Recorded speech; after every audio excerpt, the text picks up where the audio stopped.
Oi gente, tudo bem com vocês?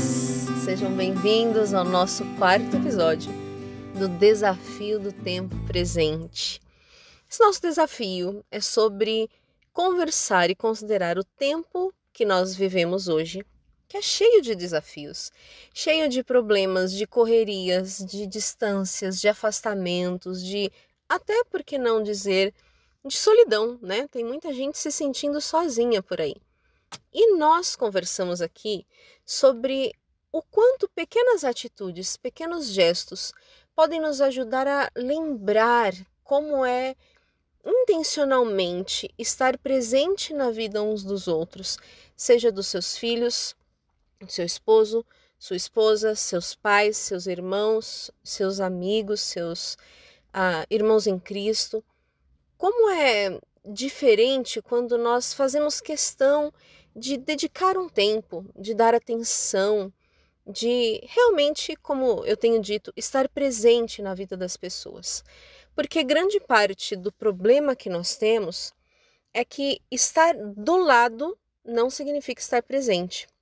Você pode estar ali no mesmo ambiente que uma pessoa, você pode estar dividindo o quarto, a casa, dividindo a sala de trabalho, a sala de aula, e ainda assim estar distante, não é verdade? Então, nosso desafio aqui é esse, considerar como nós podemos, de verdade, estar presente na vida uns dos outros. E nós já fizemos alguns desafios aqui, o primeiro só para nós relembrarmos, tá?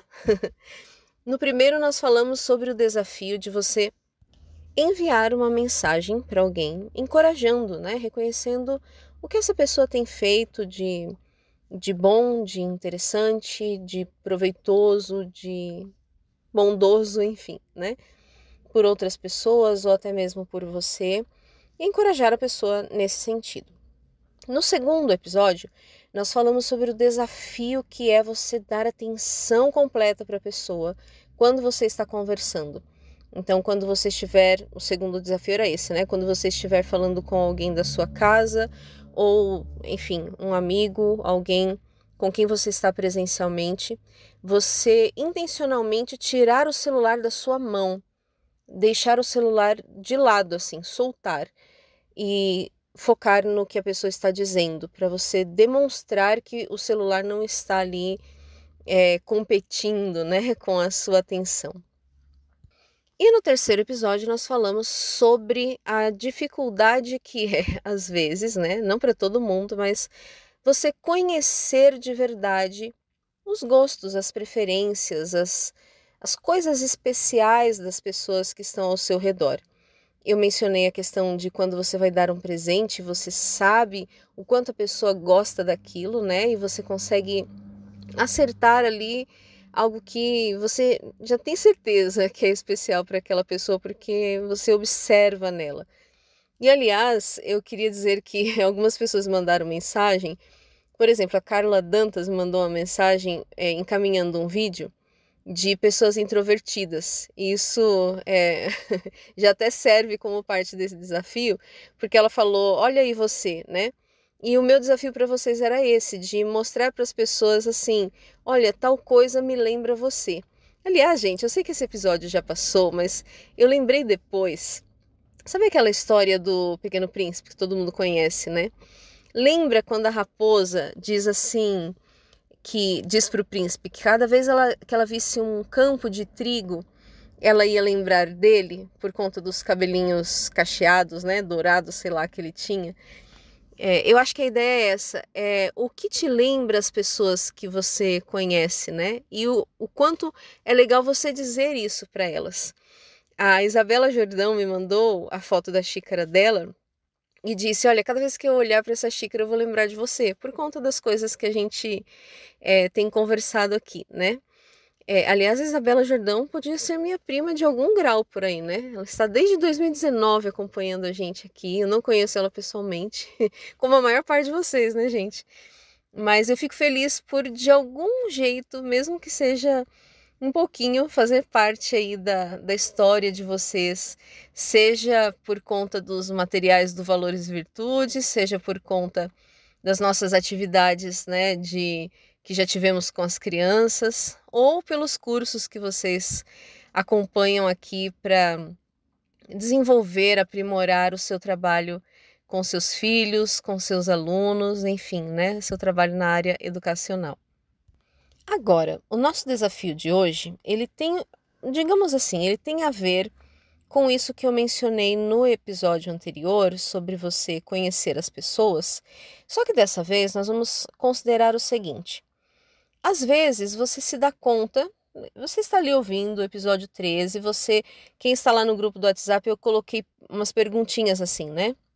O que você sabe sobre cada um dos seus filhos? 5 coisas que você sabe que eles gostam.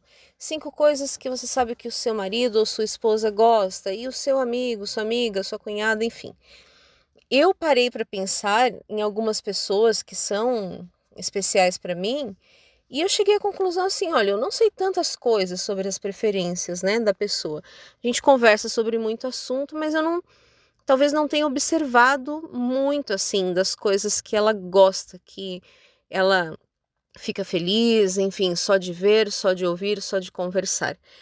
Então, o desafio de hoje, ele tem relação com isso, porque a ideia é, quando você não sabe muito sobre alguém, existe uma ferramenta, uma estratégia muito simples, que vocês já devem ter até pensado sobre ela agora, que é perguntar, fazer perguntas para as pessoas, para descobrir mais sobre elas. O que eu quero dizer aqui, gente? Às vezes, nós estamos conversando com alguém e nós estamos tão preocupados em passar para a pessoa, falar, né, sobre aquilo que nós pensamos, sobre a nossa perspectiva em algum assunto, que a gente perde oportunidades preciosas de parar um pouquinho e fazer perguntas que tenham relação com o que ela gosta, com o que ela pensa. Eu tenho uma história aqui que, embora não seja sobre gostos e preferências, ilustra isso que eu estou dizendo.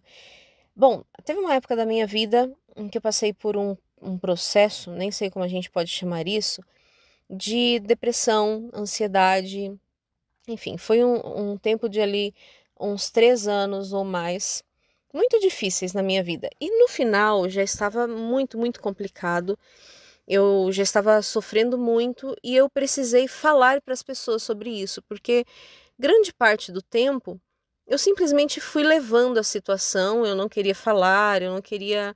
Enfim, né, gente? Essas questões da mente, da alma, às vezes a gente até piora porque a gente não sente muita liberdade de falar com as pessoas e tem medo, né, do que as pessoas vão dizer, do que elas vão pensar, enfim. Mas chegou uma época que não dava mais, eu precisei explicar para as pessoas que eu estava saindo de certos projetos, que eu estava saindo do WhatsApp, que eu estava, enfim, né, mudando algumas coisas, porque eu não estava bem. E assim, eu não sei se vocês já repararam, mas a tendência da maior parte das pessoas, até minha, na verdade, quando alguém vem contar pra gente sobre um problema, o que a gente faz? Qual a nossa primeira reação, geralmente? Nós queremos arrumar soluções, né, para aquela pessoa. Então, a pessoa comenta sobre qualquer dificuldade, a nossa cabeça já começa ali a funcionar dizendo: você já tentou isso? Já tentou aquilo e tal? Porque nossa mente pensa assim: eu preciso resolver o problema. Eu preciso de algum jeito ajudar a pessoa a resolver o problema. Só que, às vezes, quando a pessoa está com uma dificuldade, é claro que aqui vai depender, né, gente, do tipo de dificuldade, enfim, mas o que ela está precisando não é necessariamente que a gente encontre uma solução para ela.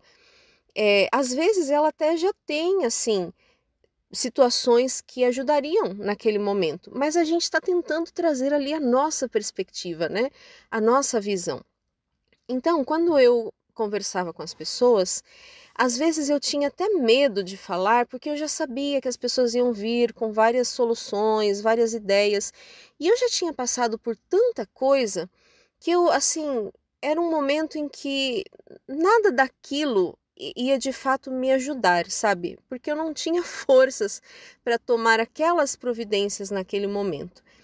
Mas 2 pessoas fizeram algo muito parecido, as 2, E foi algo muito marcante para mim, porque quando eu conversei sobre isso, eram duas pessoas, um amigo e uma amiga, que, assim, separadamente, me fizeram a mesma pergunta.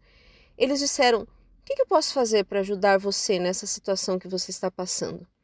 Gente, essa pergunta tão simples fez tanta diferença, porque, assim, naquela época, uma dificuldade que eu tinha era que eu começava a passar muito mal na hora de dormir. Por alguma razão, quando chegava a hora de dormir, a minha angústia aumentava muito. E eu chegava a ficar muito, muito mal mesmo. E para essas duas pessoas que me perguntaram como elas poderiam me ajudar, eu falei assim: olha, quando chega perto da hora de dormir, eu fico muito mal. Então, se algum dia a gente puder conversar nesse horário, isso distrai a minha mente e me ajuda, né, a não ficar com essa angústia toda. E esses dois amigos, muitas vezes, gente, assim, tarde da noite, ficavam conversando comigo ali pela internet mesmo, né? Na época era o Facebook que a gente usava, conversando sobre assim, sabe? Sobre livros, sobre coisas bem nada a ver com o meu problema. Eles só queriam distrair para eu não precisar ficar angustiada naquele momento específico. E aquilo fez muita diferença para mim, não só pelo fato de que o que eles estavam fazendo me ajudava, mas porque eu aprendi naquele momento que essa pergunta, quando você faz perguntas para você entender o que a pessoa quer, o que a pessoa gosta, o que a pessoa precisa, isso muda muita coisa, porque aí não sou mais eu empurrando para aquela pessoa o peso de você já fez isso, você já fez aquilo, ou você devia pensar desse jeito, você deveria pensar daquele jeito. Não, eu estou me colocando numa posição de entender o que é importante para a pessoa naquele momento, ou sobre aquele assunto, ou o que ela gosta, enfim. Então, vejam a diferença, né, que isso faz às vezes, de você fazer perguntas. E aqui, gente, eu estou dando um exemplo de algo que aconteceu quando eu tive um problema, mas a gente pode trazer isso para muitas situações. Você pode, por exemplo, quando se encontra com alguém, ou sei lá, quando em algum momento você tem uma conversa, desafiar você mesmo a seguinte atitude: eu não vou ficar falando a minha opinião, o que eu penso. Hoje eu vou só fazer perguntas para eu entender melhor essa pessoa, para eu conhecer o que ela sente, o que ela pensa, o que é importante para ela, o que ela gosta, o que ela não gosta. Enfim, tá? Você fazer perguntas ao invés de afirmações. Talvez para você isso já seja natural. Eu conheço uma pessoa que já faz isso muito naturalmente. O tempo todo, quando eu converso com ela, eu percebo que ela está tentando absorver, assim, o que você pensa sobre tal coisa? O que você acha desse assunto? Ela o tempo todo está fazendo perguntas. Mas para outras pessoas isso já é mais desafiador. Isso tem relação, gente, com às vezes com os seus filhos, com o seu esposo, com as pessoas de fora, porque você pode já estar acostumada, assim, a querer dizer para o seu filho o que ele tem que pensar, o que ele tem que fazer, e perguntar pouco sobre o que você gosta de tal assunto, o que você pensa em tal situação.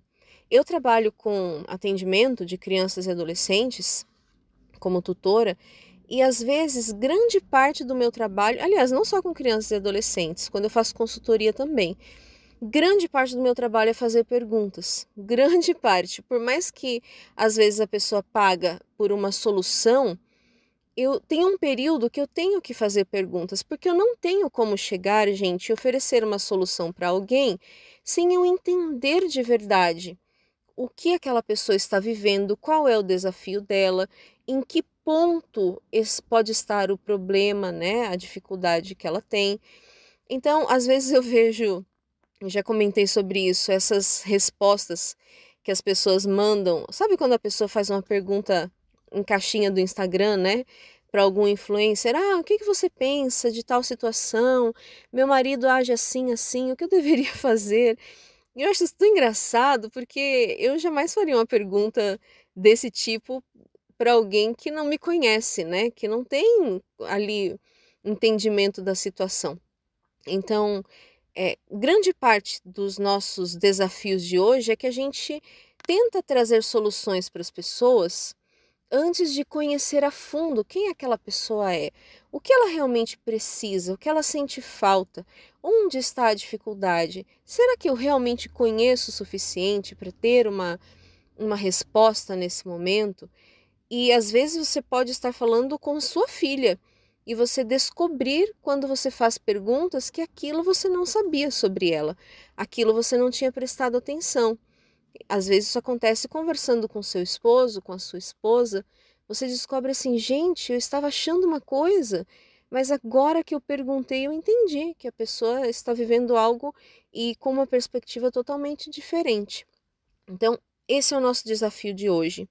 O desafio, né, desse próximo episódio aqui é você se propor, seja nas conversas com as pessoas da sua casa, seja nas conversas com as pessoas de fora, a fazer perguntas, tentar entender o que a pessoa está vivendo, o que ela está sentindo, por que ela está dizendo aquilo ou pensando aquilo, o que ela gosta, o que ela não gosta, como foi tal situação para ela, como não foi, e ouvir, simplesmente ouvir aquilo que a pessoa tem a nos dizer. E aí me diz, para você vai ser fácil ou difícil colocar esse desafio em prática? E se você me perguntar, Kati, e você, o que você precisa hoje? Vocês já sabem, né, gente? Eu preciso que vocês me ajudem a divulgar o nosso material. Bom, vocês já divulgam tudo, né, gente? Eu fico muito feliz por isso. Mas no momento nós estamos divulgando a nossa coletânea de histórias, 30 contos ao redor do mundo, que já vem com reflexões, um guia de conversas para as pessoas a refletirem sobre as virtudes, né, naquela história e terem bons momentos juntos, momentos presentes na vida uns dos outros. E aí nós nos vemos no nosso próximo episódio para mais um desafio sobre como você pode estar presente na vida daqueles a quem você ama. Até lá então!